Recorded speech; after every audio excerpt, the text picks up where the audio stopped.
Isang gasolinahan naman ang hinold up sa Cotabato City. 8,000 pisong kita ng gasolinahan natangay. Yan ang ulat ni Trisha Aragon ng PTV Cotabato.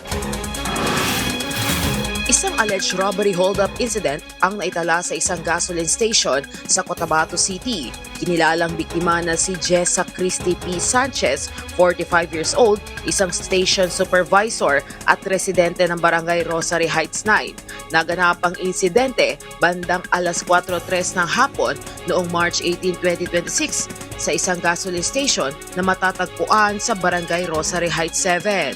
Inutusan siyang kunin yung mga perang nakatago sa kanila doon sa opisina, and eventually nakuha po sa possession ng ating biktima yung 8,000 pesos nakita ng kanilang gasoline station, as well as po yung isang unit ng cellular phone. Batay sa ulat, habang nasa loob ng kanyang opisina ang biktima, bigla na lamang pumasok ang isang hindi pa nakikilalang lalaki na may dalang maikling baril at agad na nagdeklara ng hold up. Tinutukan ng sospek ang biktima at sa pilitang kinuha ang halagang 8,000 piso at isang cellphone na may tansyang halaga na 4,000 piso.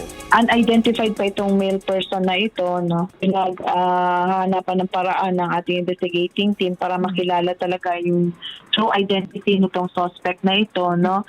And at the same time, for follow-up investigation din, nalaman din na hinatid nga ito siya ng isang motorcycle mismo doon sa gasoline station, ano?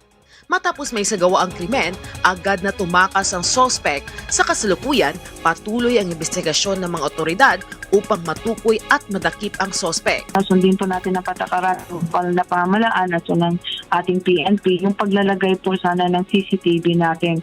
Dahil malaki pong bagay rin ang may tulong tulad nito, may nakunan po tayo, no?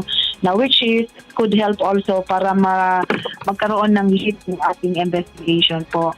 Mula dito sa PTV Cotabato Regional Center, Trisha Aragon para sa Pambansang TV sa Bagong Pilipinas.